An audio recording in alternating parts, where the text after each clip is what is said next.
Festival కదా, so పూలు కుట్టడానికి అని చెప్పి మా అమ్మ వాళ్ళు శివాలయానికి వెళ్ళారు. మనం కూడా వెళ్దాంలే అని చెప్పి ఇంకా నేను రెడీ అవుతా ఉన్నాను.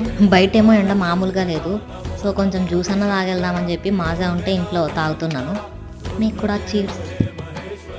అసలు ఈ ఎండలకి జ్యూస్ అయితే కంటిన్యూస్గా తాగాలనిపిస్తుంటుంది. సో తాగి ఇంకా గుడికి అయితే రీచ్ అయిపోయాను ఇప్పుడే. అక్కడికి వెళ్ళా గుడంతా చుట్టూ తిరిగా అనమాట. మా అమ్మ వాళ్ళు ఎక్కడున్నారో అని ఎత్తుక్కుంటూ ఫైనల్గా అయితే దొరికారు. ఇంకా నేను కూడా వెళ్ళి పూలు కుడదాంలే, ఇంకా ఉన్నాయి కదా అని చెప్పి ఇంకా నేను కూర్చున్నా కుట్టడానికి. యాక్చువల్గా నేను వెళ్ళేసరికి అయిపోయాయి మోస్ట్లీ పూలు, కొన్ని ఉన్నాయి కదా అని కుట్టాను ఇంకా తీసుకొని. నేను కూడా జస్ట్ ఒక 2 దండలు కుట్టింటాను అంతే. కుట్టడం అవ్వగానే ఇంకా దర్శనానికి అయితే వెళ్ళిపోయాము. దర్శనం అవ్వగానే ప్రసాదం పెడుతున్నారని చెప్పి బయట ప్రసాదం తీసుకొని ఇంటికి రిటర్న్ స్టార్ట్ అయిపోయాము.